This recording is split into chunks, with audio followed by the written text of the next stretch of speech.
Bonjour, alors nous sommes aujourd'hui le 31 août. 31 août et alors nous revoici avec notre kokedama. Façon ART, c'est le nôtre. Car certains internautes pouvaient penser, se demander où ça en était. Est-ce que réellement c'était quelque chose de viable ou au contraire quelque chose de très éphémère. Et bien là vous en avez la preuve, c'est une plante qui vit, qui continue de se développer. Et enfin bon, c'est quand même, moi je trouve ça assez original. Donc elle a été faite vraiment le 4 avril, donc ça fait déjà 5 mois. On se rend compte quand même qu'elle devient un petit peu jaune parce qu'à la fin, parce qu'on ne lui a jamais donné d'engrais. Donc il ne faut pas hésiter à lui donner.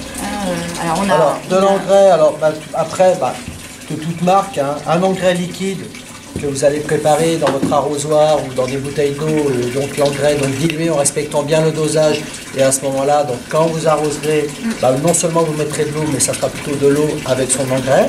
Donc après, que ce soit sous forme liquide, que ce soit sous forme de poudre, que ce soit engrais chimique ou que ce soit engrais bio. Le principe, c'est qu'il y ait à manger pour cette plante, azote, phosphore, potasse. Et à ce moment-là, à partir du moment où on lui mettra de l'engrais, eh bien, ma foi, ce feuillage, lui, va bien reverdir. Ça sera forcément significatif. Alors Thierry expliquait que quand il arrose maintenant, il fait en sorte que ça soit par capillarité, c'est-à-dire qu'il met la quantité d'eau qui est nécessaire pour que la plante baigne dans l'eau. C'est-à-dire qu'elle baigne sans pour cela tremper. En fait, ce sont les billes d'argile qui, elles, trempent dans l'eau. C'est-à-dire, c'est d'avoir un front d'eau dans ce fond de soucoupe. Et par capillarité, donc toute cette matière s'imprègne d'eau. Et par conséquent, tout le système racinaire de la plante, vous voyez, d'ailleurs, il y a même des billes d'argile qui sont prises carrément au piège, donc c'est génial, puisque là, donc ces billes d'argile qui se gorgent d'eau, alors là, on voit vraiment que les racines adhèrent complètement à ces billes d'argile, et par le principe de la capillarité, eh bien, la plante va prendre l'eau en fonction de ses besoins. Du coup, là, on n'a pas d'excès d'arrosage, la plante prend juste l'eau dont elle a besoin. Donc au niveau entretien, c'est quand même cool, si ce n'est qu'il ne faut pas laisser votre kokedama avec un mois sans eau quand vous partez en vacances. C'est obligatoire, surtout avec la plante qui la recouvre, qui tapisse.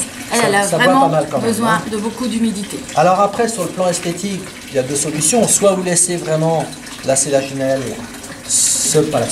l'élexine, se développer, tapisser vraiment intégralement cette soucoupe. Ou alors, vous jouez au coiffeur, vous prenez votre paire de ciseaux de manière à toujours garder cette forme de boule. Voilà. Mais en tout cas, c'est quelque chose qui vit. Voilà. Je crois que tout est dit. Oui. À bientôt.